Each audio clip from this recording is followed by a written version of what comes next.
میں کچھ کہنا چاہ رہا تھا لیکن میرے بولنے سے پہلے ہی ریشمی خیمے کے اندر روشنی کم ہونا شروع ہو گئی، بالکل جیسے آہستہ آہستہ سورج بادلوں کے پیچھے چھپتا جا رہا ہو۔ یہ سب کچھ میری آنکھوں کے سامنے ہو رہا تھا، لیکن مجھے کسی طرح کی حیرت نہیں ہو رہی تھی، کیونکہ مجھے یقین تھا کہ یہ روشنی کا غروب ہونا کسی میکانزم کا نتیجہ ہے۔ ذرا سی دیر میں خیمے کے اندر نظر آنے والا منظر میری نگاہوں سے اوجھل ہو گیا۔ وہ انتہائی خوبرو شخص یقیناً ابھی مسیری پہ موجود تھا، لیکن مجھے دکھائی نہیں دے رہا تھا۔ سرسراہٹ کے ساتھ پتھر کی چوکور سل اپنی جگہ سے ہٹی، پھر قدموں کی چاپ سنائی دی۔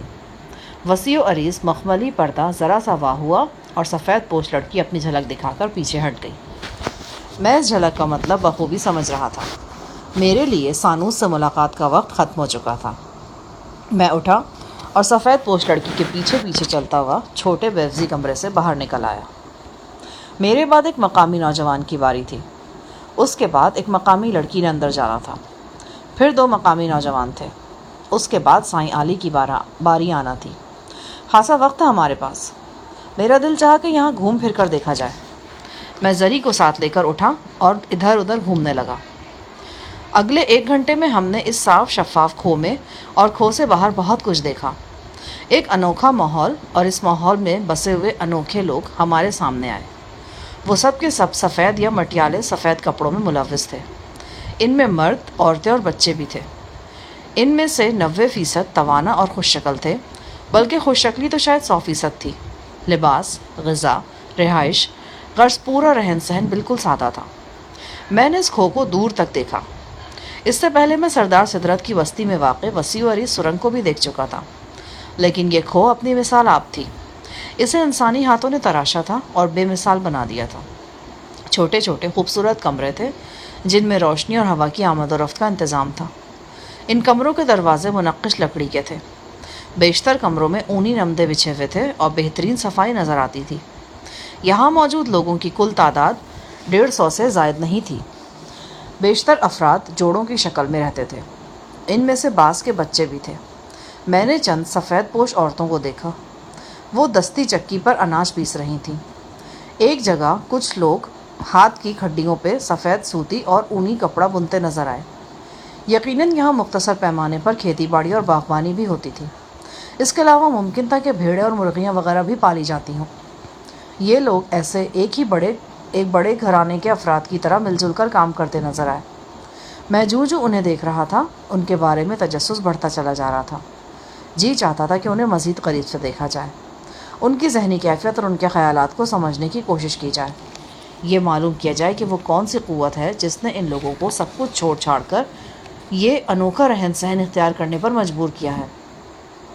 مگر ہمارے پاس وقت کم تھا۔ میں اور زری گل اس وقت کھو کے دہانے پہ کھڑے تھے اور رمجھم برستی بارش کو دیکھ رہے تھے جب منڈے ہوئے سر والا وہی سفید پوش شخص ہمارے پاس پہنچا جو ہماری رہنمائی کر کے ہمیں سانوس کی خلوت تک لے گیا تھا۔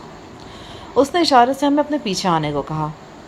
ہم اس کے پیچھے چلتے ہوئے واپس اس کشادہ جگہ پر پہنچ گئے جو بیوسی شکل میں تھی اور جہاں پیدا ہونے والی ہلکی سی آواز دیر تک گونجتی رہتی تھی۔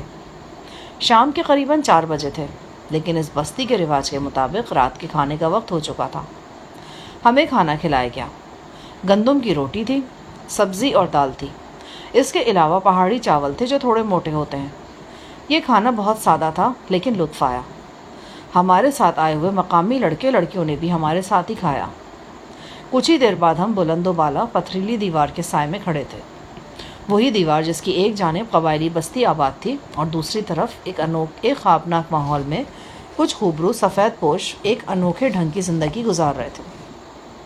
وہ مقدس روشنی کے دائرہ اثر میں تھے۔ میں نے آج اپنی آنکھوں سے روشنی کو دیکھا تھا اور میرے ساتھ ساتھ باقی سب لوگوں نے بھی دیکھا تھا۔ مجھے اپنے تاثرات تو نظر نہیں آ رہے تھے، لیکن دوسروں کے تاثرات بتا رہے تھے کہ انہیں اس تجربے نے متاثر کیا ہے۔ وہ خوبرو پردہ نشین جو ایک روحانی حالے میں لپٹا ہوا نظر آتا ہے، کوئی عام شخص نہیں ہے۔ کوئی بات ہے اس کے اندر جو دیکھنے والی آنکھ کو کشش کرتی ہے۔ جب میں دیوار کے چوکور رستے سے گزر کر بستی میں واپس آ رہا تھا تو مجھے اپنے خیالات میں تبدیلی کا احساس ہو رہا تھا۔ بستی کے لوگ جو پہلے میری نگاہ میں قطعی جاہل اور توہم پرست تھے، اب ایسے نہیں رہے تھے۔ بے شک ان کے عقائد اور رسم و رواج جاہلانہ تھے اور بعض باتوں کو وہ اپنے انداز میں بڑھا چڑھا کر بیان کرتے تھے، مگر کچھ غیر معمولی حقائق بھی اپنی جگہ موجود تھے۔ اس کے علاوہ میں نے بستی کے لوگوں میں انتھک محنت کا وصف بھی دیکھا تھا۔ یقیناً اس وصف کا سرچشمہ سانوس کا فلسفہ حیات ہی تھا، یعنی شدید جسمانی مشقت اور اس کے بدلے خوشی کا حصول۔ سائیں علی بھی مقدس روشنی کے دیدار کے بعد سنجیدہ نظر آ رہا تھا۔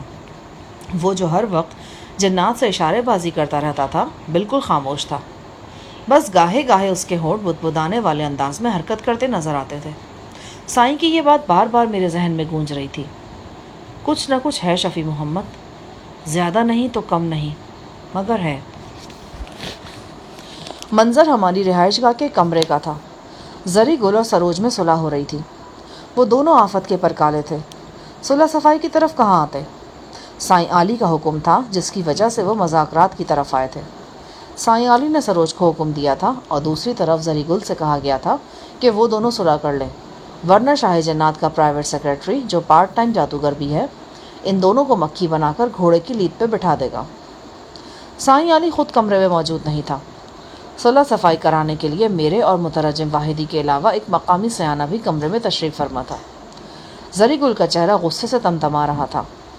وہ انگلی اٹھا کر بولا، بس جناب، ہم زیادہ بات نہیں کرے گا۔ ہمارا بات بس یہی ہے کہ اس عورت نے ہم کو بہن کا گالی نکالا ہے۔ ہم پٹھان ہیں، ہم بدلہ ضرور لیتا ہے اور بالکل انصاف سے کام لیتا ہے۔ ہم بھی اس عورت کو بہن کا گالی نکالے گا، پھر ہمارا کلیجہ ٹھنڈا ہوگا، بس۔ مترجم واحدی بولا، لیکن تم خود ہی تو بتا رہے ہو کہ ان کی کوئی بہن ہے ہی نہیں۔ اگر تم گالی نکالو گے تو کوئی فائدہ نہیں ہوگا، پھر چھوڑو اس بات کو، مٹی ڈالو۔ یہی تو سارا بات ہے، ہم پکا پٹھان ہیں، کوئی کچی گولیاں نہیں کھیلا ہم نے۔ ہم انتظار کرے گا کہ اس کا کوئی بہن اس دنیا میں آئے، ہم اس کو گالی نکال کر اپنا بدلہ لے گا، اور اگر ایسا نہ ہو سکا تو پھر ہم اگلے جان میں اپنا حساب چکائے گا، لیکن چھوڑے گا نہیں اس کو۔ قبائلی رسم و رواج میں اس کا بھی ایک حل یہ ہے کہ یہ بیوی جنہوں نے تمہیں گالی دی ہے کسی لڑکی کو اپنے منہ بولی بہن بنائے، تم اسے گالی دے کر اپنا بدلہ چکا لو۔ یہ طریقہ اچھا تو نہیں سمجھا جاتا، لیکن جب کوئی اور، ہم بھی اس کو بالکل اچھا نہیں سمجھتا۔ جب ہم کو پتا ہوگا کہ یہ لڑکی اس عورت کا اصل بہن نہیں ہے تو ہم کو غصہ ہی نہیں آئے گا، اور جب غصہ نہیں آئے گا تو پھر گالی دینے کا فائدہ کیا؟ سروج سخت پیچ و تاب کھا رہی تھی۔ اگر اسے سائیں علی کے حکم کا خیال نہ ہوتا تو شاید وہ پنجے نکال کر زری پر جھپٹ پڑتی۔ وہ غصے کے گھونٹ بھر رہی تھی اور بے قراری سے پہلو بدل رہی تھی۔ میں نے کہا، زری گل، تم کئی مہینے سے اس بہن کی گالی کو لے کر بیٹھے ہوئے ہو۔ یہ سوچو کہ اس گالی کے نتیجے میں تم دونوں کے درمیان جو لڑائیاں ہوتی ہیں، اس میں کیسی کیسی غلیظ گالیاں تم لوگوں نے ایک دوسرے کو نکالی ہیں۔ اسی لیے تو ہم اس گالی کو نہیں بھول سکتا نا، جو کچھ ہوا اس گالی کی وجہ سے ہی تو ہوا۔ اچھا، اگر سروج تم سے معافی مانگ لے تو؟ میں نے رائے پیش کی۔ وہ کچھ دیر گہری نظروں سے میری طرف دیکھتا رہا، پھر طویل سانس لے کر بولا، پھر ہم بھی اس سے معافی مانگ لے گا۔ یہ بہت اچھی بات ہے۔ واحدی نے سر ہلایا، آپ غلط سمجھ رہے جی، ہم اس بات پر معافی مانگے گا کہ ہم اس کو معاف نہیں کر سکتا۔ سروج نے بھڑک کر کچھ کہنے کے لیے منہ کھولا، لیکن میں نے اس کی پسلیوں میں انگلی چبھو کر اسے خاموش رہنے کا اشارہ کیا۔ اسی دوران میں سائیں علی بھی دندناتا ہوا عقبی کمرے سے نکل آیا۔ اس کے گلے میں آویزہ گھنٹیاں جھنجھنا رہی تھیں اور ہاتھ میں پکڑا عصا ٹھکا ٹھک پختہ فرش سے ٹکرا رہا تھا۔ آتے ہی وہ سروج پہ گرجا، چل اٹھ کتیا، معافی مانگ بالکے سے۔ سروج لرز کر کھڑی ہو گئی۔ سائیں نے اس کی پشت کے نرم ترین مقام پہ زور سے لاٹھی رسید کی۔ وہ ہڑبڑا کر زری کے سامنے آ گئی۔ مجھے چھما کر دو۔ وہ ہکلائی۔ سائیں دھاڑا، ہاتھ جوڑ کر معافی مانگ، اور یہ بھی بتا کہ کس لیے مانگ رہی ہے۔ سروج کا چہرہ لال گلابی ہو رہا تھا، تاہم سائیں کا حکم ٹالنا بھی اس کے لیے ممکن نہیں تھا۔ مجھے معاف کر دو زری گل۔ زری گل کو سروج کی ذلت کا مزہ تو آ رہا تھا، تاہم وہ بدستور منہ بنائے بیٹھا تھا۔ اس مرتبہ سائیں علی نے زری پہ چڑھائی کی۔ چلو اے بالک، معاف کر دے اس کو، بول کے میں نے تجھے معاف کیا۔ زری کا رنگ زرد ہو گیا۔ اس کی کچھ سمجھ نہیں آ رہا تھا کہ وہ کیا کرے۔ ہر دماغی اس میں کوٹ کوٹ کر بھری ہوئی تھی۔ سائیں علی نے اپنا موٹا ڈنڈا تان لیا، کڑک کر بولا، اوے خبیث، تو نے سنا نہیں میں کیا کہہ رہا ہوں؟ چل معاف کر اسے، معاف کر نہیں تو آیا ڈنڈا تیرے سر پہ۔ زری گل کی یہ حالت تھی کہ نہ جائے ماندن نہ پائے رفتن۔ سائی نے ایک ہاتھ سے زری کا گلا دبوچ لیا اور اسے دھکیل کر دیوار کے ساتھ لگا دیا۔ معاف کر اس کو، جلدی کر، ورنہ آیا ڈنڈا سر پہ۔ زری گل کو اس آفت نے گڑبڑا کے رکھ دیا۔ وہ مدد طلب نظروں سے میری طرف دیکھنے لگا۔ اس کا چہرہ بالکل سرخ ہو گیا تھا اور گلے کی رگیں پھول سی گئی تھیں۔ میں نے اپنی ہنسی پہ بمشکل قابو کیا اور آہستگی سے کہا، یار کر دینا معاف، کیوں جان سے جاتا ہے؟ سائیں علی پر جنون طاری تھا۔ وہ زری پر اپنا دباؤ بڑھاتا جا رہا تھا۔ زری نے بڑی مسکینی سے سائیں کو دیکھا اور اس بات میں سر ہلا دیا۔ اس کا مطلب تھا کہ وہ بات ماننے کو تیار ہے۔ سائیں نے اس کی گردن چھوڑ دی۔ چلو 1 سیکنڈ میں معاف کرو اسے۔ سائیں کا ڈنڈا بدستور ہوا میں اٹھا ہوا تھا۔ زری کی نظریں ابھی تک ڈنڈے پر جمی تھیں۔ شاید اسے لگ رہا تھا کہ اگر اس نے ایک لمحے کے لیے بھی ڈنڈے سے نظر ہٹائی تو وہ کھٹاک سے اس کے سر پہ آ لگے گا۔ وہ ہکلا کر بولا، سائیں صاحب یہ ڈنڈا۔ چلو میں اسے نیچے کر لیتا ہوں، اب معاف کرو اس کو۔ بلند آواز سے کہو کہ میں نے خدا کو حاضر ناظر جان کر تمہیں معاف کیا۔ زری نے خشک ہونٹوں پہ زبان پھیری اور بھررائی ہوئی آواز میں بولا، ہم نے ڈنڈے کو ہمارا مطلب خدا کو حاضر ناظر جان کر تم کو معاف کیا۔ چلو اب یہ معاملہ ختم ہوا، تم دونوں اب میرے ساتھ چھت پر آؤ اور مل جل کر میرے سر سے جوئیں نکالو۔ چلو شاباش اٹھو۔ وہ دونوں کھڑے ہو گئے۔ سروج بار بار اپنا ہاتھ پیچھے کو لے جا رہی تھی، شاید پیٹھ سہلانا چاہتی تھی لیکن سب کے سامنے سہلا نہیں پا رہی تھی۔ سائیں نے کافی زور سے ڈنڈا رسید کیا تھا اسے۔ سائیں اس سے مخاطب ہو کر بولا، لیکن ابھی تھوڑی سی کسر باقی ہے، تمہیں زری کا دل دکھانے کے لیے کفارہ بھی ادا کرنا ہوگا، تھوڑی سی خیر خیرات کرنی ہوگی۔ سروج نے سر تسلیم خم کر دیا۔ اچانک ایک مقامی عورت دوڑی دوڑی اندر آئی۔ اس کے چہرے پہ ہجیانی کیفیت تھی۔ اس نے واحدی کے کان میں کچھ کہا۔ واحدی غور سے اس کی بات سنتا رہا اور اس بات میں سر ہلاتا رہا۔ پھر اس نے عورت کو واپس بھیج دیا اور میرے قریب آ کر سرگوشی میں بولا، آئے میرے ساتھ، میں آپ کو ایک چیز دکھانا چاہتا ہوں۔ کہاں جانا ہوگا؟ پاس ہی۔ میں اس کے ساتھ اپنی رہائش گاہ سے باہر نکلا اور گلی میں آ گیا۔ دوپہر کا وقت تھا لیکن یہ اس بستی کی شام تھی۔ روزمرہ کا کام کرنے والوں کے چہرے تھکے ماندے نظر آتے تھے۔ سانوس کے دیدار والا واقعہ قریباً 6 دن پہلے پیش آیا تھا۔ اس واقعے کے بعد میں آج اپنی رہائش گاہ سے نکلا تھا۔ ان 6 دنوں میں نے آرام کیا تھا اور آرام کے سوا کچھ نہیں کیا تھا۔ خوبصورت مقامی لڑکی چشمہ بدستور میری تحویل میں تھی اور اب وہ میری طرف سے بالکل مطمئن تھی۔ ہر خطرے سے بے پرواہ ہو کر وہ یوں آرام سے میرے کمرے میں سو جاتی جیسے اپنے اہل خانہ کے درمیان سو رہی ہو۔ میں اور واحدی آگے پیچھے چلتے ایک دروازے کے سامنے رک گئے۔ یہ ایک چھوٹا سا مکان تھا۔ اندر سے عورتوں کی بلند آواز میں بولنے کی آوازیں آ رہی تھیں۔ کسی وقت کسی عورت کی ہائے ہائے بھی سنائی دے جاتی۔ واحدی اندر گیا اور تھوڑی دیر کے بعد مجھے بھی اندر لے گیا۔ میں نے ایک عجیب منظر دیکھا۔ ایک نوجوان مقامی لڑکی بستر پہ پڑی تھی۔ وہ بری طرح پیچ و تاب کھا رہی تھی۔ اس کا چہرہ کسی اندرونی حدت سے تمتما رہا تھا۔ 3-4 عورتوں نے لڑکی کے پاؤں اور بازو تھام رکھے تھے۔ ایک عمر رسیدہ عورت گاہے گاہے ایک پتلی چھڑی سے اس کی پیشانی پہ ہلکی سی ضرب لگاتی۔ اس لڑکی کو دیکھ کر مجھے نائلہ کی کیفیت یاد آ گئی۔ گلگت میں ٹورزم منسٹری کے گیسٹ ہاؤس میں نے نائلہ کو بھی یوں ہی مضطرب اور بے چین دیکھا تھا۔ یوں لگتا تھا جیسے اس کے اندر پارا مچل رہا ہو۔ واحدی نے سرگوشی کی، اس لڑکی کو پہچانتے ہیں آپ؟ میں نے ذرا دھیان سے دیکھا اور بری طرح چونک گیا۔ جو 3 لڑکیاں ہمارے ساتھ سانوس کے دیدار کے لیے گئی تھیں، یہ انہی میں سے ایک تھی۔ میرے جسم میں سنسنی کی لہر دوڑ گئی۔ اس کا مطلب تھا کہ سانوس کے دیدار کے بعد یہ لڑکی مقدس دیوار کے پار جانے کے لیے منتخب ہو چکی ہے۔ میں نے ایک بار پھر غور سے لڑکی کا چہرہ دیکھا۔ وہ ہرگز اپنے حواس میں نظر نہیں آتی تھی۔ اس کے ارد گرد موجود عورتوں کے چہروں پہ جہاں غم و اندوہ کی پرچھائیاں تھیں، وہاں ایک طرح کی مسرت بھی نظر آ رہی تھی، بالکل جیسے دلہن کی رخصتی کے وقت اہل خانہ بیک وقت خوش ہوتے ہیں اور عشق بار بھی۔ میں بے پناہ حیرت سے یہ منظر دیکھنے لگا۔ ایک دم لڑکی نے زور مارا اور خود کو چھڑا کر اٹھ بیٹھی۔ وہ مقامی زبان میں کچھ تیزی سے بول رہی تھی۔ جو عورت لڑکی کے سر پر چھڑی کی ہلکی ہلکی ضربیں لگا رہی تھی، اس نے لپک کر لڑکی کو بازوؤں سے جکڑ لیا۔ اس کا منہ، سر اور ماتھا چومنے لگی اور کچھ سمجھانے کی کوشش کرنے لگی۔ لڑکی چند لمحوں کے لیے پرسکون نظر آئی لیکن جلد ہی وہ پھر مچلی اور اس نے ایک جھٹکے سے اپنا گریبان چاک کر دیا۔ پھٹی ہوئی قمیض سے اس کا دودھیا بدن جھلکنے لگا۔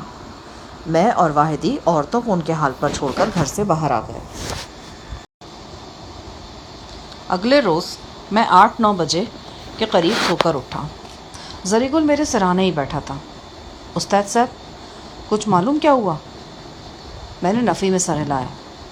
کچھ لوگ ابھی تھوڑی دیر پہلے ایک لڑکی کو لے کر پل کی طرف گیا ہے۔ وہ لڑکی خوب بنا سنورا ہوا تھا، بالکل مسرت شاہین کا موافق۔ اس کے ارد گرد ڈھول تاشے والے گا بجا رہے تھے۔ ہمارا خیال ہے کہ اس لڑکی کو ادھر دیوار کے پار لے کر جایا جائے گا، بالکل نائلہ بی بی کے موافق۔ میں سمجھ گیا کہ زری گل کس لڑکی کی بات کر رہا ہے۔ یہ وہی تھی جسے کل شام میں نے ماہی بے آب کی طرح تڑپتے دیکھا تھا۔ میرا دل گواہی دے رہا تھا کہ یہ پراسرار معاملہ ہے اور اس کا تعلق براہ راست سانوس کی ذات سے ہے۔ مجھے ایک بار پھر سانوس کی انتہائی چمکدار نیلی آنکھیں یاد آئیں۔ وہ آنکھیں بے حد دل نشیں ہونے کے باوجود کسی تلوار کی مانند تھیں، ایسی تلوار جو ریشمی پردے کے درمیان تھی۔ اگر وہ ننگی ہوتی تو یقیناً آنکھوں کے راستے دماغ سے پار ہو جاتی۔ میں سوچنے لگا، کہیں ایسا تو نہیں تھا کہ جن لوگوں کو مقدس روشنی یعنی سانوس کا دیدار پردے کے بغیر ہوتا تھا، وہ اس کی سحرکار آنکھوں کے سحر میں آ جاتے تھے اور دھیرے دھیرے ایک بے خودی کسی کیفیت ان پر طاری ہو جاتی تھی۔ یہ بات غیر معمولی ضرور تھی، لیکن بعیداً قیاس نہیں تھی۔ مجھے سوچوں میں گم دیکھ کر زری گل بولا، استاد صاحب، کو لگتا ہے کہ منافق ہو گیا ہے۔ نے سرور سے صلح تو کر لیا ہے، لیکن ہمارا دل اس کے متعلق صاف نہیں ہے۔ اپنے دل کو سمجھانے کی بہت کوشش کرتا ہے، لیکن وہ سمجھتا ہی نہیں۔ آپ نے وہ گانا نہیں سنا، یہ دل دیوانہ ہے، دل تو دیوانہ ہے۔ آہستہ بولو، تمہارے باپ سائیں علی کو پتہ چل گیا نا تو بھی ڈنڈا لے کر آ جائے گا، اور وہ ڈنڈے کے بڑے غلط استعمال بھی جانتا ہے۔ اتنے میں دروازے پر دستک ہوئی اور واحدی اندر آ گیا۔ جناب، آج سے آپ کی ڈیوٹی شروع ہو رہی ہے۔ روزانہ صبح سویرے آپ نوجوانوں کے ایک دستے کو ٹریننگ دیا کریں گے۔ میں نے کہا، سردار رابل کے مطابق تو یہ کام 3-4 دن پہلے شروع ہو جانا چاہیے تھا۔ وہ بس ایک مسئلہ ہو گیا تھا، لڑکوں میں غلط فہمی پیدا ہو گئی تھی۔ ان کا خیال تھا کہ ان کے پہلے استاد جوانا کی توہین کی گئی ہے اور اسے زبردستی ذمہ داری سے فارغ کیا گیا ہے۔ وہ نئے استاد یعنی آپ سے تربیت لینے پر آمادہ نہیں تھے۔ پھر آمادہ کیسے ہوئے؟ بڑی عجیب بات ہوئی ہے۔ آپ کے بدخواہ نے ہی آپ کے راستے کی رکاوٹ دور کی ہے، میرا مطلب جوانا سے ہے۔ پتہ نہیں اس کا دل کیسے پھرا ہے۔ کل اس نے سب لڑکوں کو جمع کیا تھا۔ وہ انہیں دیر تک سمجھاتا رہا کہ اسے نئے استاد سے کوئی گلہ نہیں ہے۔ اس نے لڑکوں کو ہدایت کی ہے، بلکہ زور دیا ہے کہ وہ نئے استاد کے ساتھ مکمل تعاون کریں۔ جوانا خود سر شخص ہے، اس سے ایسے رویے کی توقع کسی کو بھی نہیں تھی۔ واحدی نہیں جانتا تھا کہ جوانا کے رویے میں تبدیلی کیوں کر رونما ہوئی ہے۔ وہ اس رات کے واقعات سے بے خبر تھا جب جوانا تیز دھار آلے سمیت میری خوابگاہ میں چھپا تھا اور اس نے میری خلوت کا مشاہدہ کیا تھا۔ مجھے اور زری گل کو واحدی کے ساتھ ہی تربیت گاہ کی طرف روانہ ہونا پڑا۔ ہماری رہائش گاہ سے تربیت گاہ کا فاصلہ قریباً 2 فرلانگ تھا۔ یہ کھلا احاطہ تھا، اس میں ہموار گھاس تھی، کچھ درخت تھے جن سے رسے وغیرہ جھول رہے تھے۔ نشانہ بازی اور تلوار بازی کے لیے علیحدہ جگہ مخصوص تھی۔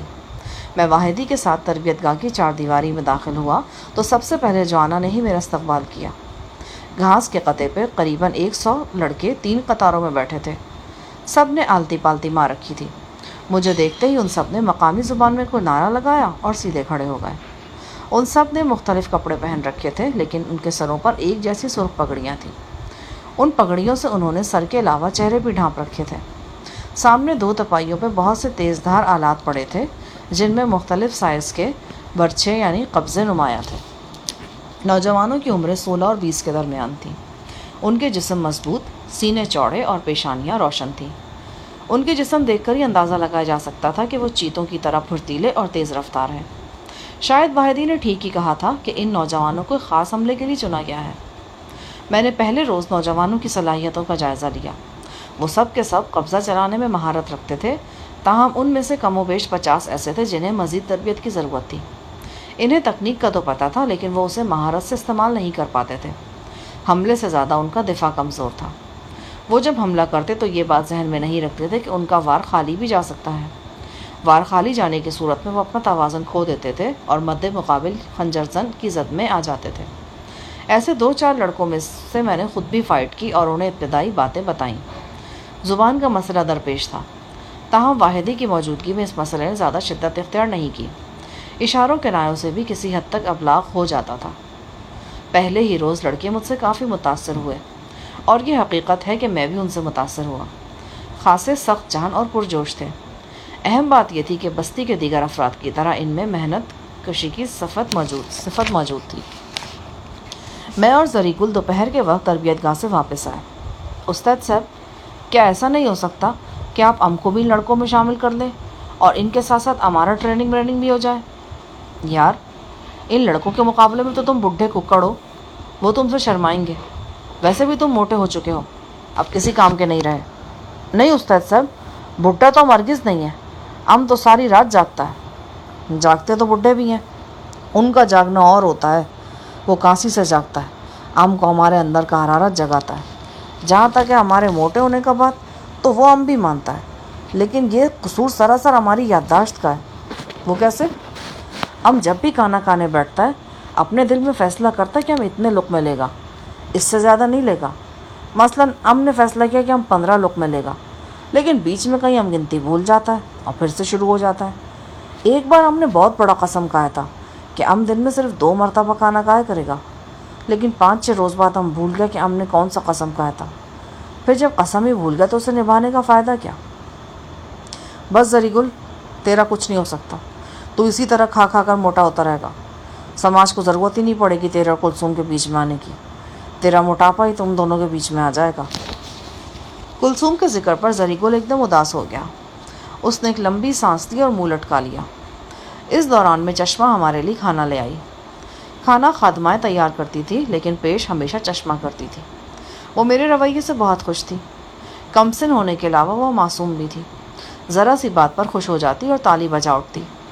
وہ ایک ادکھلی کلی تھی، ابھی اسے جوانی کی دھوپ میں مسکرانا تھا، شباب کی ہوا میں جھومنا تھا، اسے محبت کی شبنم نے بوسے دینے تھے، لیکن قبیلے کے فرسودہ رسم و رواج نے اس کے ہاتھ پاؤں باندھ کر ایک غیر مرد کے حوالے کر دیا تھا۔ پتہ نہیں اس سے پہلے کتنی معصوم چشمائیں ایسے ہی رواجوں کی بھینٹ چڑھ چکی تھیں۔ کھانا گرم اور مزیدار تھا۔ عالم قریشی کی طرح زریگل بھی کھانا دیکھ کر نیم دیوانہ سا ہو جاتا تھا، اور غم کے موقع پر تو زریگل کو اتنی بھوک لگتی کہ حشر ہو جاتا۔ اس نے خود بتایا تھا کہ وہ اپنے دادا کی موت پر اتنا دکھی ہوا کہ مٹر پلاؤ کی آدھی سے زیادہ دیگ چٹ کر گیا، اور دور دراز سے افسوس کے لیے آنے والے بھوکے رہ گئے۔ اس وقت بھی کچھ یہی کیفیت تھی۔ کلثوم کے ذکر نے زری کو آزردہ کر دیا تھا۔ فرط غم سے زری کی رال ٹپکنے لگی، اور وہ بڑے دکھ سے قیمے والے پراٹھے زہر مار کرنے لگا، اور پھر کرتا ہی چلا گیا۔ واقعی کلثوم کے لیے اس کے دل میں بڑی جگہ تھی۔ شام کو حسب معمول میں سونے کے لیے لیٹ گیا۔ شروع میں نے بہت کوشش کی کہ چشمہ مسہری پر لیٹ جایا کرے اور میں نیچے اونی نمدے پر بستر لگا لیا کروں، لیکن وہ کسی صورت نہیں مانی۔ میرے گھٹنوں کو ہاتھ لگانے لگتی تھی۔ اس کی ضد تھی کہ وہ نیچے نمدے پہ سوئے گی جبکہ میں اوپر مسہری پہ لیٹوں۔ آج بھی وہ میرے قریب ہی نمدے پر بستر بچھائے پڑی تھی۔ مجھے لگا جیسے وہ افسردہ اور گمسم ہے۔ ابھی کمرے میں اجالا موجود تھا۔ میں نے اسے اٹھایا۔ اس کی سرخ آنکھیں متورم تھیں۔ میں نے اشاروں میں پوچھا کہ کیا بات ہے۔ پہلے تو وہ مسلسل انکار میں سر ہلاتی رہی، لیکن جب میں نے بہت اصرار کیا تو اشاروں کے نائے میں مجھے کچھ سمجھانے کی کوشش کرنے لگی۔ اتنی بات تو میری سمجھ میں پہلے سے ہی آ چکی تھی کہ وہ کسی لڑکے سے پیار کرتی ہے۔ اس لڑکے نے چھوٹی چھوٹی داڑھی رکھی ہوئی ہے اور اس کے رخسار پر زخم کا چھوٹا سا گول نشان ہے۔ یہ ساری باتیں چشمہ نے مجھے اشاروں کے نائے میں بہت شرما شرما کر بتائی تھیں۔ آج وہ سمجھا رہی تھی کہ وہ لڑکا اس سے بے حد ناراض ہے۔ وہ کہتا ہے کہ وہ خودکشی کر لے گا یا یہاں سے کہیں دور چلا جائے گا۔ کیوں؟ میں نے پوچھا۔ چشمہ نے پہلے اپنے سینے پر انگلی رکھی، پھر میرے سینے پر رکھی، اور پھر دونوں ہاتھوں کی ایک ایک انگلی کو آپس میں گرا دے کر کھینچا۔ اس اشارے کا مطلب یہ تھا کہ لڑکے کی ناراضگی کا سبب یہ غلط فہمی ہے کہ میں اور چشمہ ایک ہو چکے ہیں۔ اس قسم کے بہت سے اشارے کر کے چشمہ نے مجھے سمجھایا کہ لڑکا کسی طور بھی اس کی بات پر یقین نہیں کر رہا۔ وہ کہتا ہے کہ وہ غیر مرد کے پاس رہ کر بے آبرو ہو چکی ہے۔ اس کا جسم ایک اجنبی کے ہاتھوں میں کھلونا بن چکا ہے۔ اس کی سمجھ میں یہ بات نہیں آ رہی کہ وہ اب بھی ایک کنواری لڑکی ہے، بالکل جیسی 2 ہفتے پہلے تھی۔ چشمہ کی آنکھوں میں آنسو تھے۔ وہ سسکیاں بھر بھر کر رونے لگی۔ میں نے اسے تسلی دی اور سمجھایا کہ میں اس لڑکی کی غلط فہمی دور کرنے کی کوشش کروں گا۔ ہم کافی دیر تک اشاروں کی زبان میں بات کرتے رہے، یہاں تک کہ کمرے میں پھیلنے والی تاریکی نے ہمیں گونگا کر دیا۔ اگلے روز مقررہ وقت پر واحدی پھر ہماری قیام گاہ پر پہنچ گیا۔ کھانا وغیرہ کھا کر ہم تربیت گاہ کی طرف روانہ ہو گئے۔ میں کئی دن سے واحدی کو ٹٹولنے کی کوشش کر رہا تھا۔ میں جاننا چاہتا تھا کہ ان نوجوانوں کو کس مقصد کے لیے قبضہ چلانے کی تربیت دی جا رہی ہے اور مارچ کے پہلے 10 دن کا کیا چکر ہے، لیکن واحدی بھی کائیں شخص تھا۔ چکنے گھڑے کی طرح اس پر ایک بوند نہیں ٹھہرتی تھی۔ ہر بار وہ بڑی صفائی سے بات بدل دیتا۔ تربیت گاہ میں چاقو چوبند لڑکوں نے ہمارا استقبال کیا۔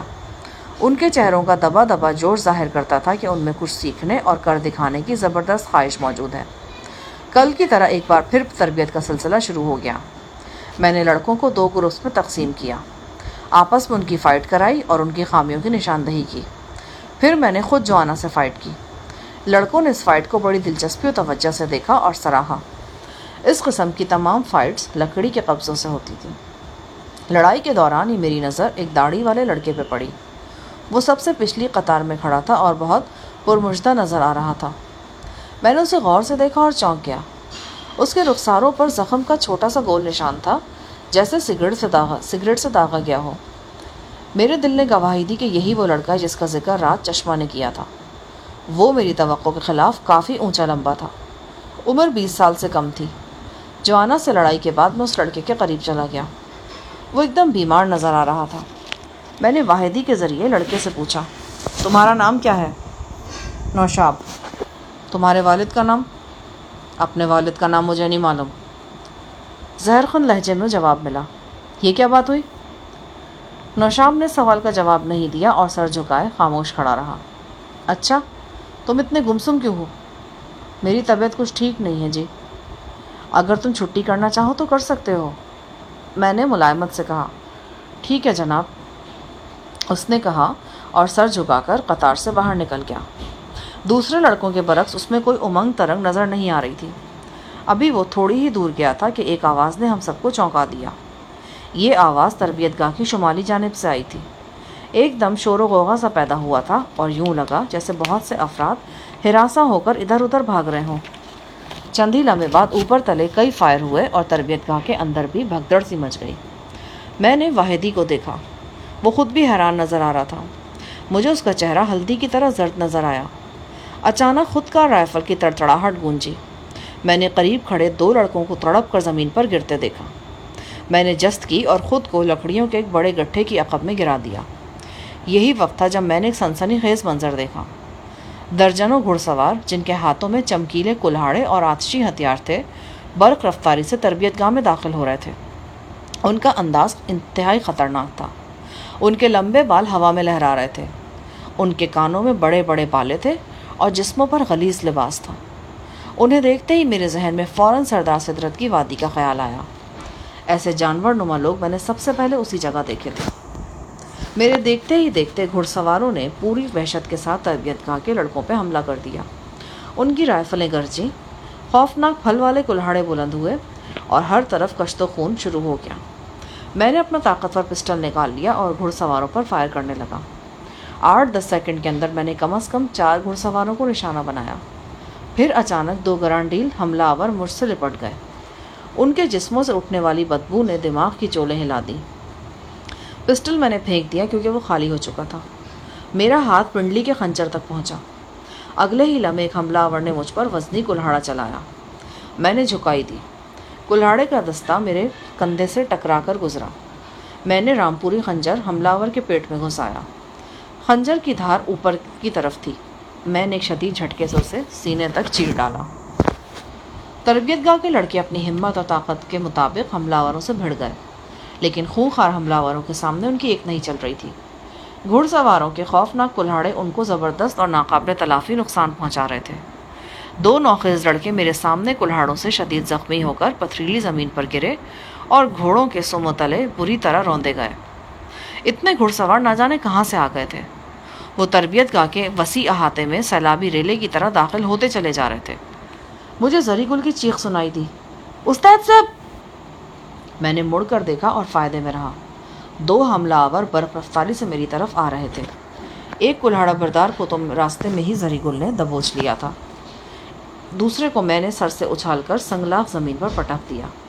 اس کے ہاتھ میں پکڑی ہوئی رائفل جس پر باقاعدہ سنگین چڑھی ہوئی تھی اس کے ہاتھ سے نکل گئی۔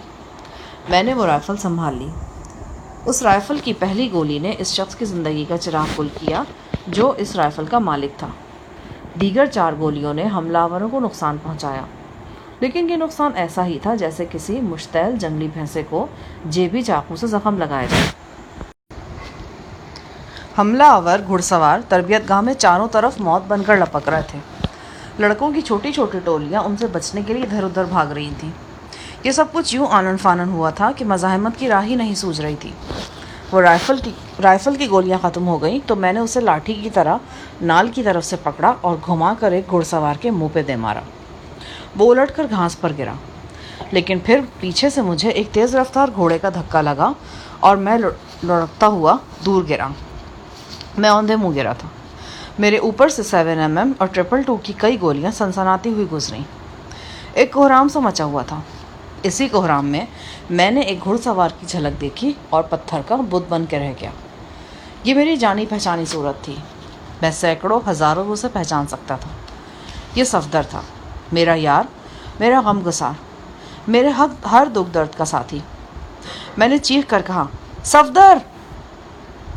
میری آواز تربیت گاہ کے خوفناک ہنگامے میں دب کر رہ گئی۔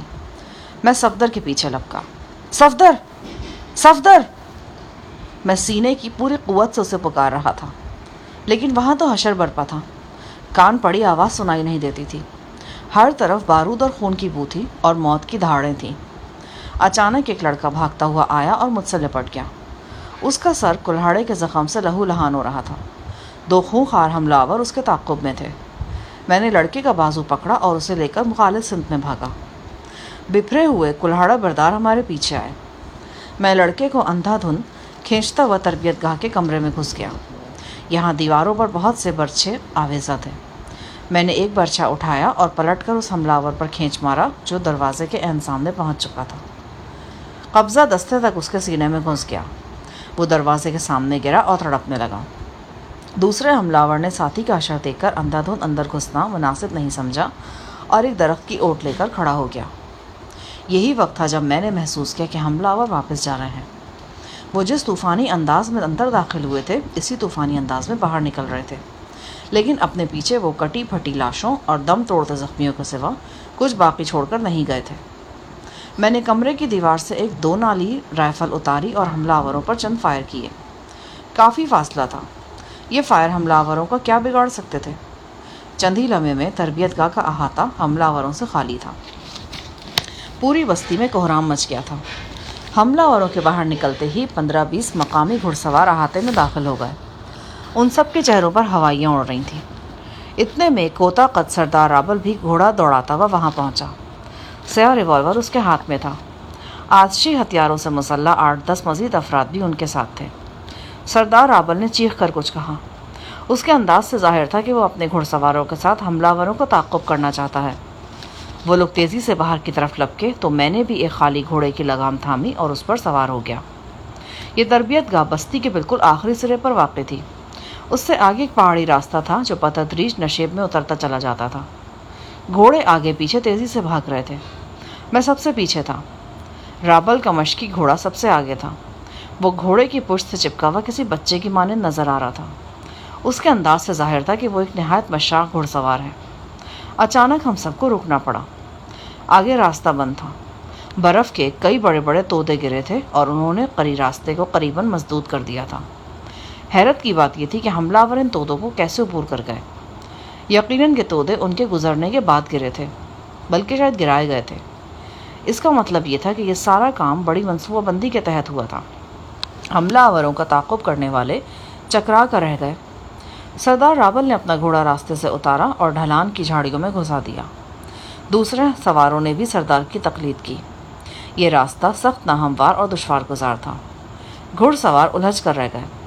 قریباً 10-15 منٹ کی تاخیر کے بعد وہ دوبارہ راستے پر چڑھنے میں کامیاب ہوئے۔ اس وقت تک حملہ آور بہت دور جا چکے تھے۔ فاصلے تک ان کا نام و نشان نظر نہیں آتا تھا۔ 2-3 میل آگے جانے کے بعد سردار رابل اپنے ساتھیوں سمیت بستی کی طرف واپس آ گیا۔ میرے ذہن میں بھگدڑ مچی ہوئی تھی۔ مجھے لگ رہا تھا جیسے میں نے ابھی کوئی سپنا دیکھا ہے، اور اس سپنے میں مجھے صفدر کی شکل نظر آئی ہے۔ وہی منظر بار بار میرے ذہن میں گونج رہا تھا، اور ہر بار میری حیرت دگنا ہو جاتی تھی۔ میرے خواب و خیال میں بھی نہیں تھا کہ صفدر سے اس طرح ملاقات ہوگی۔ صفدر کو دیکھنے کے بعد ذہن میں ایک دریچہ سے کھل گیا، اور اس دریچے میں سے حالات کی ایک دھندلی سی تصویر نظر آنے لگی۔ سب سے پہلا انکشاف تو مجھ پر یہ ہوا تھا کہ سردار سدرت کی بھیانک وادی یہاں سے زیادہ فاصلے پر نہیں تھی۔ حملہ آوروں کے غلیظ حلیے اور ان کے چمکیلے کلہاڑے دیکھ کر ہی میرا ماتھا ٹھنک گیا تھا۔ پھر صفدر کی جھلک دیکھنے کے بعد اس امر میں شک کی گنجائش نہیں رہی تھی کہ یہ حملہ آور سردار سدرت کی وادی سے ہی آئے ہیں۔ ایک دوسری حقیقت جو مجھ پر عیاں ہوئی وہ یہ تھی کہ بستی میں جس حملے کی تیاریاں ہو رہی تھیں اس کا تعلق سردار سدرت کی وادی سے تھا۔ شاید سردار سدرت اور اس کے حواریوں کو اس حملے کی خبر پہلے سے ہی ہو گئی تھی، اور انہوں نے شب خون مار کر اپنے دشمنوں کو ناقابل تلافی نقصان پہنچا دیا تھا۔ میں نے تصور کی نگاہ سے تربیت گاہ کا منظر دیکھا اور کانپ کر رہ گیا۔ یقیناً وہاں حشر برپا ہو چکا تھا۔ ہم گھوڑے دوڑاتے تربیت گاہ میں پہنچے تو وہاں وہی منظر نظر آیا جس کی توقع تھی۔ تربیت گاہ کے اندر کوہرام مچا ہوا تھا۔ عورتوں کے بین، مردوں کی چیخ و پکار اور زخمیوں کی دھاڑیں، ایک قیامت برپا تھی۔ وہ سب نوجوان تھے، ان میں سے کئی ایک کی مسیں بھی پوری طرح نہیں بھیگی تھیں۔ میدان میں بکھری ہوئی ان کی لاشیں حسرتناک منظر پیش کر رہی تھیں۔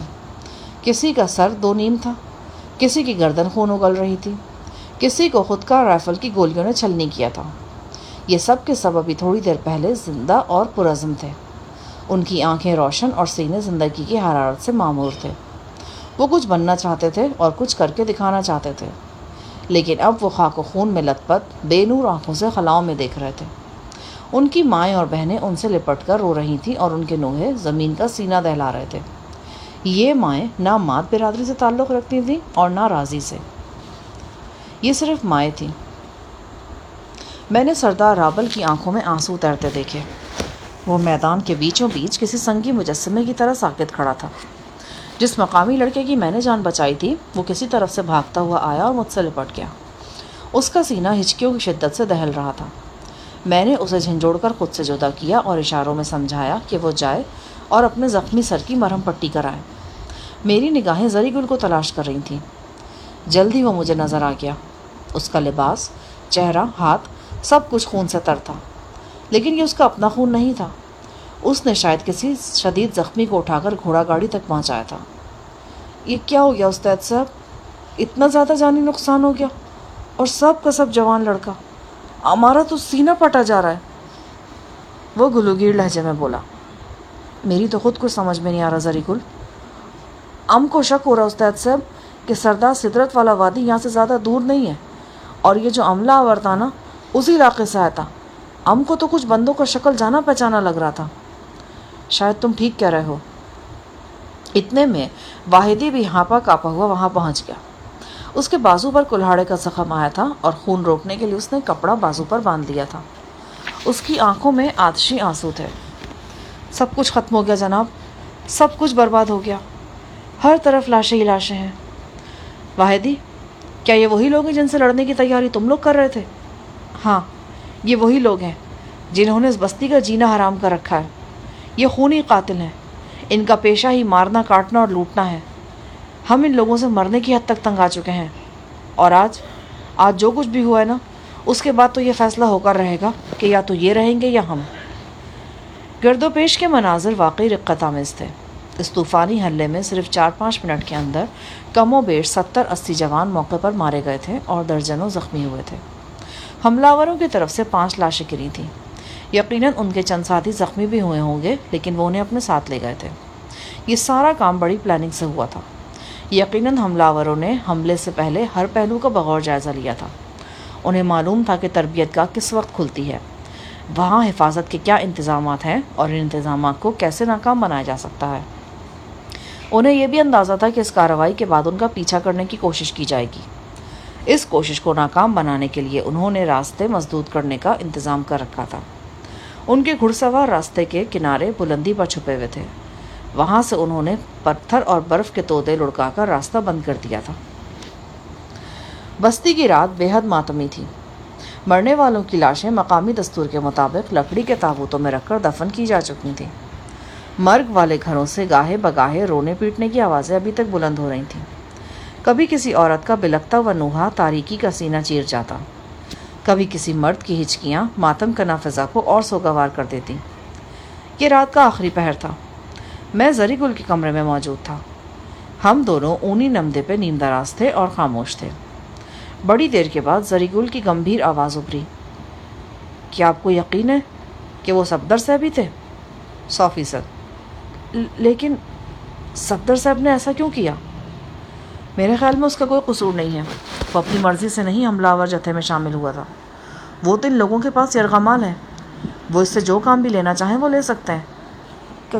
کہیں ایسا تو نہیں تھا کہ اس جتھے کا قیادت صفدر صاحب ہی کر رہا ہو بھی سکتا ہے اور نہیں بھی ہو اس لیے سکتا ہے کہ صفدر کو وادی داخان میں بہت اہمیت حاصل ہے۔ داخان اس خونی وادی کا نام تھا جسے ہم سردار سدرت کی وادی کہتے تھے۔ ہمیں وادی کا اصل نام مترجم واحدی سے صرف ایک دن پہلے معلوم ہوا تھا۔ صفدر وادی میں وہی کام کر رہا ہے جو ہم اس بستی میں کر رہے تھے۔ وہ وہاں قبائلی لشکروں کو جدید طریقے سے لڑائی بھڑائی سکھا رہا تھا۔ ہو سکتا ہے کہ وہ اس حوالے سے جتھے کا سردار بن کر ہی یہاں آیا ہو، لیکن یہ بھی ہو سکتا ہے کہ وہ سردار نہ ہو۔ وادی داخان میں ایک سے بڑھ کر ایک جنگجو بھرا پڑا ہے، اور یہ وہ لوگ ہیں جو یہاں کی اونچ نیچ سے بھی واقف ہیں۔ بہرحال جو کچھ بھی ہوا بہت غلط ہوا۔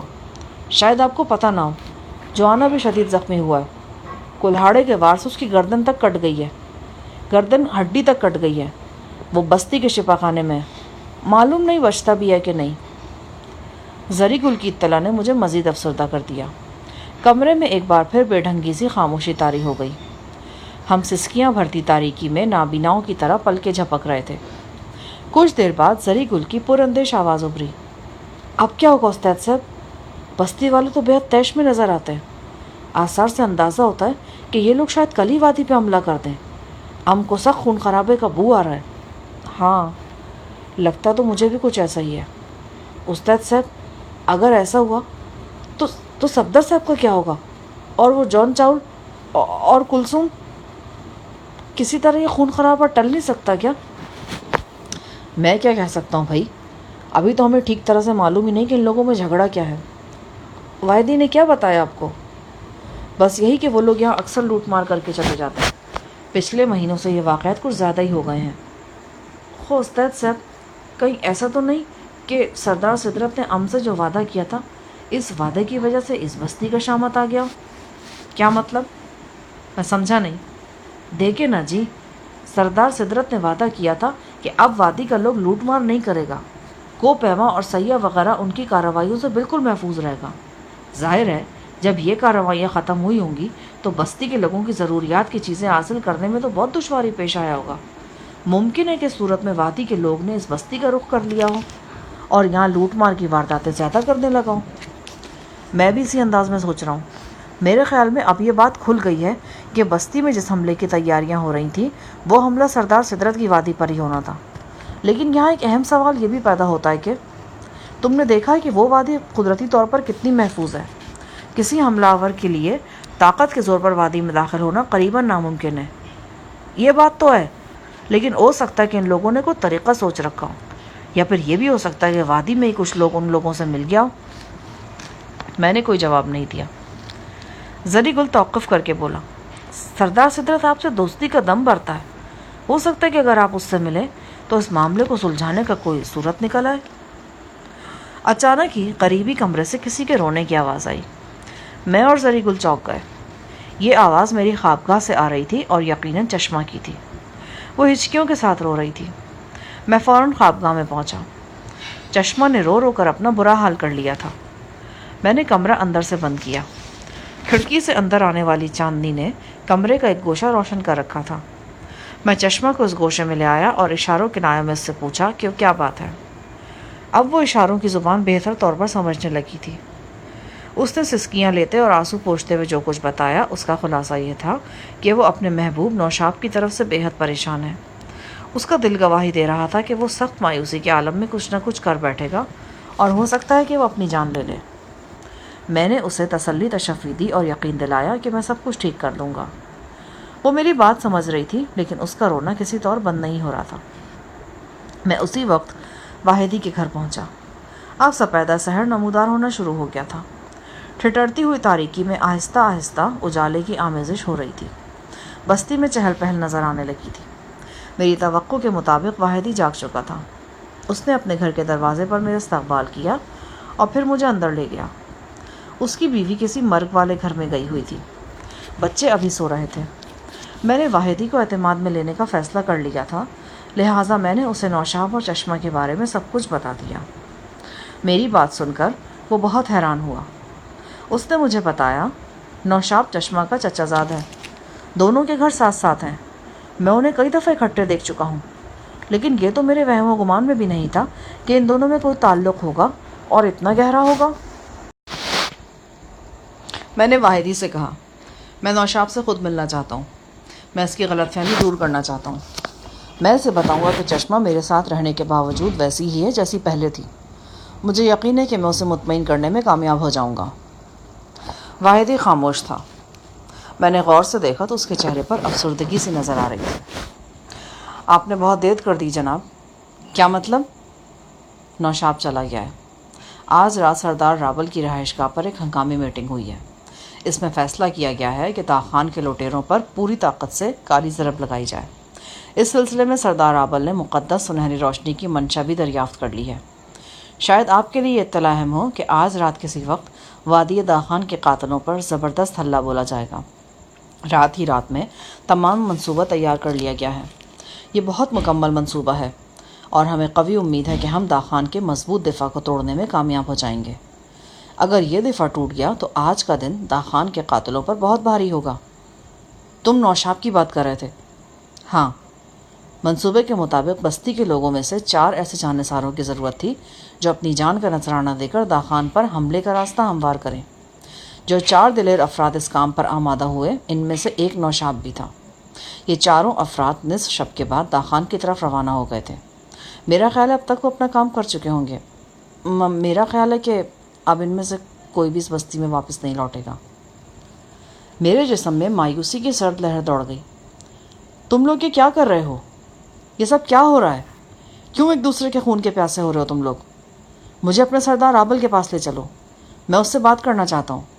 میرا خیال ہے کہ یہ لڑائی رکوائی جا سکتی ہے۔ واحدی نے بڑے اطمینان سے نفی میں سر ہلا دیا۔ آپ ان قبائلی جھگڑوں کے بارے میں زیادہ نہیں جانتے جناب۔ یہ لڑائی اب کوئی نہیں رکوا سکتا، کوئی نہیں۔ کہیں دور سے جنگی ترانے کی آواز آ رہی تھی جو میں یہاں آنے کے بعد کئی بار سن چکا تھا۔ واحدی کے لہجے سے اندازہ ہوتا تھا کہ وہ جو کہہ رہا ہے درست کہہ رہا ہے۔ ان دونوں قبیلوں میں اب لڑائی ہو کر رہے گی۔ ایک خون ریز لڑائی کا سوچ کر میرا دل دکھ آمیز مایوسی سے بھر گیا۔ پھر میری نگاہوں میں نوجوان نوشاب کا چہرہ آیا۔ اس کی خوبصورت آنکھیں، کشادہ پیشانی، بھرا بھرا جسم۔ یہ کہاں تھی اس کے مرنے کی عمر؟ لیکن واحدی بتا رہا تھا کہ وہ ان 4 نوجوانوں میں شامل ہے جو کسی خطرناک مشن پر روانہ ہوئے ہیں۔ وہ مشن کیا ہو سکتا ہے؟ میں نے واحدی سے پوچھا، کیا تم نہیں بتاؤ گے کہ وہ چاروں کس کام سے گئے ہیں؟ وادی داخان ایک نہایت دشوار گزار وادی ہے۔ اس کے دفاع کو ناقابل تسخیر سمجھا جاتا ہے۔ وادی میں داخل ہونے کے صرف اور صرف 2 راستے ہیں۔ ایک تو وہ پہاڑی درہ ہے جس کی چوڑائی ایک گھوڑا گاڑی سے بھی کم ہے۔ دوسرا ایک چوبے پل ہے۔ یہ پل ایک گہرے اور تیز رفتار پہاڑی نالے پر بنا ہے۔ ان دونوں راستوں پر وادی کے خطرناک ترین لشکری پہرا دیتے ہیں۔ انہوں نے اپنی مورچہ بندی اس انداز سے کر رکھی ہے کہ انہیں روند کر آگے بڑھنا بے حد مشکل ہے۔ خاص طور سے طویل درے سے گزرنا تو ناممکن ہے۔ ہماری توجہ لکڑی کے پل کی طرف ہے۔ اس پل میں خاص بات یہ ہے کہ اس میں لوہے کی بڑی بڑی 4 چرخیاں لگی ہوئی ہیں۔ ان چرخیوں کے ذریعے یہ پل اوپر نیچے حرکت کر سکتا ہے۔ پل کے مسلح پہرے دار بیرونی حملے کی صورت میں بوقت ضرورت اس پل کو نیچے لے جاتے ہیں اور یوں وادی میں داخل ہونے کا راستہ مسدود کر دیتے ہیں۔ میں یہ ساری باتیں جانتا تھا، لیکن میں نے اپنی باخبری واحدی پر ظاہر نہیں ہونے دی اور اس کی اطلاعات پوری توجہ سے سنتا رہا۔ واحدی بولا، ہمارے جو 4 جانباز آج رات وادی کی طرف گئے ہیں، ان کا کام چوبی پل کی چرخیوں کو بیکار کرنا ہے۔ اگر وہ اپنے مقصد میں کامیاب ہو گئے تو پل کی طرف سے وادی پر ایک کامیاب حملہ کیا جا سکے گا۔ چرخیوں کو بیکار کرنے سے تمہارا کیا مطلب ہے؟ چرخیوں کو جام کر دیا جائے گا۔ 2 چرخیاں پل کے اوپر ہیں اور 2 نیچے نالے کے اندر۔ ہمارے جوان ان نیچے والی 2 چرخیوں تک پہنچیں گے اور انہیں ناکارہ کر دیں گے، لیکن اگر وہ ایسا نہ کر سکے تو بھی حملہ ہوگا۔ اب تو اس سر دھڑ کی بازی ہے۔ حملے کے وقت اگر پہرے داروں نے پل نیچے گرا دیا تو ہمارے جانبازوں کے پاس کمندیں ہوں گی، وہ فوری طور پر اوپر چڑھنے کی کوشش کریں گے، اور یہ بھی ہو سکتا ہے کہ حملہ اتنا تند و تیز ہو کہ محافظوں کو پل نیچے لے جانے کا موقع ہی نہ مل سکے۔ اگر پل کی طرف سے تمہارا حملہ ناکام ہو گیا پھر درے کی طرف سے حملہ کیا جائے گا۔ میں نے کہا ہے نا کہ اب یہ سر دھڑ کی بازی ہے، سب لوگوں نے جان ہتھیلی پر رکھ لی ہے، آج کچھ نہ کچھ ہو کر ہی رہے گا۔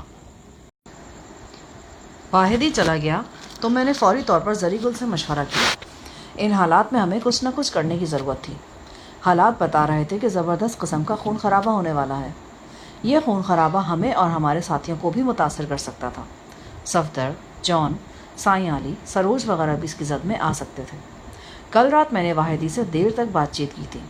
اس بات چیت سے مجھے کئی کام کی باتیں معلوم ہوئی تھیں۔ ایک کام کی بات یہ تھی کہ مجھے وادی داخان کا حدود اربع معلوم ہو گیا تھا۔ وادی کا فاصلہ یہاں سے قریباً 30 کلومیٹر تھا۔ 10-15 کلومیٹر تک ڈھلان راستہ تھا، پھر چڑھائی شروع ہو جاتی تھی۔ کئی جگہوں پر گھوڑے یا خچر کی لگام تھام کر پیدل چلنا پڑتا تھا۔ آخری 4-5 کلومیٹر پھر ہموار تھے۔ میں نے واحدی سے راستے کے تمام نشیب و فراز جان لیے تھے۔ یہ معلومات اس وقت میرے بہت کام آ سکتی تھیں۔ میں نے زری سے کہا، زری آؤ چلیں۔ کہاں استاد صاحب؟ وہاں جہاں جانے کے لیے تم دن رات تڑپ رہے ہو۔ ہم آپ کی بات کا مطلب نہیں سمجھا جناب۔ ہم وادی داخان جا رہے ہیں، ابھی اور اسی وقت۔ زری گل کا منہ کھلا رہ گیا۔ ہمارے گھوڑے درمیانی رفتار سے دوڑ رہے تھے۔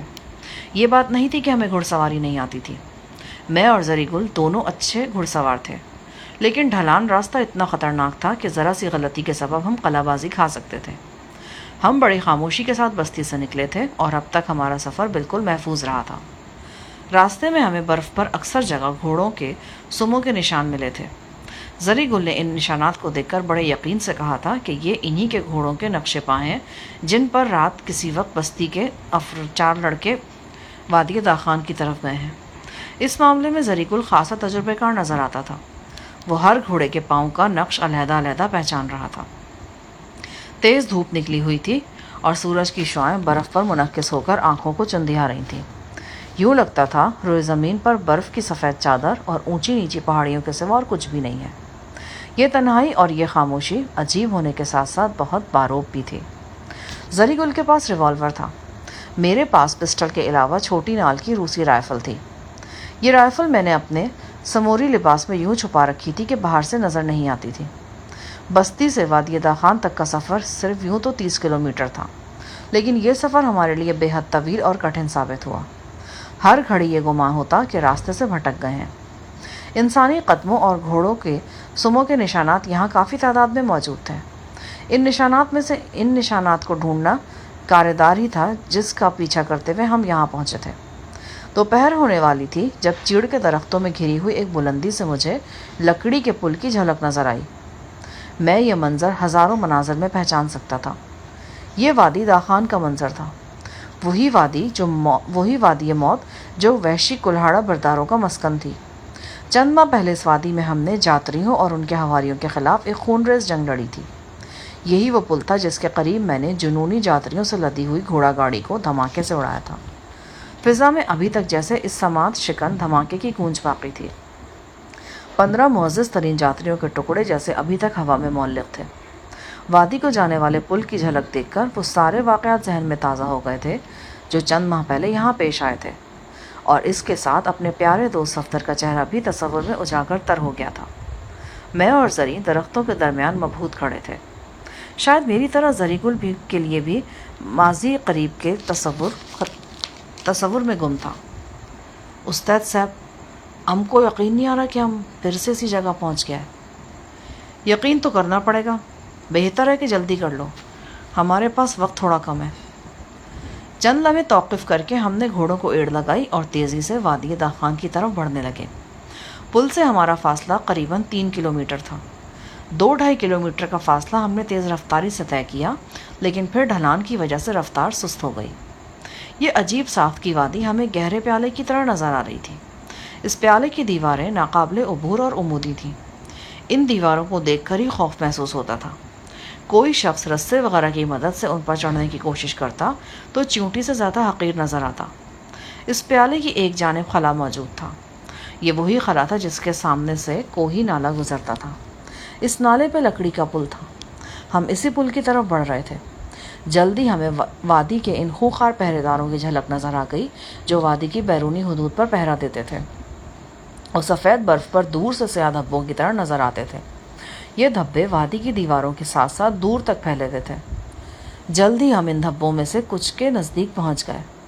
لمبے بالوں اور بدبودار لباسوں والے کرخت چہرہ کلہاڑا بردار دندناتے ہوئے ہمارے سامنے آ گئے۔ ان کی آنکھیں اور تیور خطرناک تھے۔ زری گل نے ٹوٹی پھوٹی مقامی زبان میں انہیں بتایا کہ ہم دشمن نہیں دوست ہیں اور فوری طور پر سردار سدرت سے ملنا چاہتے ہیں۔ خبر نہیں کہ زری گل کی بات کس حد تک ان لوگوں کی سمجھ میں آئی۔ بہرحال انہوں نے ہمیں گھیرے میں لے لیا اور بے حد چوکس نظر آنے لگے۔ ان میں سے کئی ایک کے ہاتھوں میں اب کلہاڑیوں کی جگہ رائفلیں نظر آ رہی تھیں۔ وہ ہمیں لے کر پل کی طرف بڑھے۔ پل دور سے جتنا مختصر نظر آتا تھا حقیقت میں اتنا تھا نہیں۔ اس کی چوڑائی کسی بھی طرح 15 فٹ سے کم نہیں تھی۔ لمبائی کا اندازہ 200-250 فٹ تھا۔ اس کی بالائی 2 چرخیاں دور سے دیکھی جا سکتی تھیں۔ پل کے سرے پر ایک پتھریلی 4 دیواری تھی۔ اس کے اندر 2-3 کمرے دکھائی دے رہے تھے۔ یقیناً یہ عمارت چیک پوسٹ کا کام دیتی تھی۔ جو ہی ہم اس 4 دیواری میں پہنچے، ایک لمبا تڑنگا شخص مست گینڈے کی طرح جھومتا جھامتا ہمارے سامنے پہنچ گیا۔ اس نے کسی بدقسمت سیاح کی شاندار سیاہ پتلون پہن رکھی تھی۔ بالائی جسم پر براؤن کارڈرائی کا کوٹ تھا۔ اس کی کمر سے ہولسٹر بندھا تھا اور دونوں طرف ریوالور لگے ہوئے تھے۔ سورج کی سنہری دھوپ اس کے کانوں کے چمکیلے بالے بہت نمایاں کر رہی تھی۔ اس کے تاثرات دیکھتے ہی مجھے اندازہ ہو گیا کہ وہ مجھے پہچان گیا ہے۔ اس کے چہرے پر بے پناہ حیرت نظر آ رہی تھی۔ کتنی ہی دیر وہ یکٹک میری طرف دیکھتا رہا، پھر ٹوٹی پھوٹی پشتوں میں بولا، تم یہاں؟ میرا یہاں آنا بہت ضروری ہو گیا تھا۔ میں فوری طور پر سردار سدرت سے ملنا چاہتا ہوں۔ لیکن تم یہاں پہنچے کیسے؟ میرا مطلب ہے یہاں کا راستہ۔ میں یہ سب کچھ سردار کو بتاؤں گا۔ تم جلدی سے مجھے ان کے پاس لے چلو۔ یہ ایک فوری نوعیت کا مسئلہ ہے۔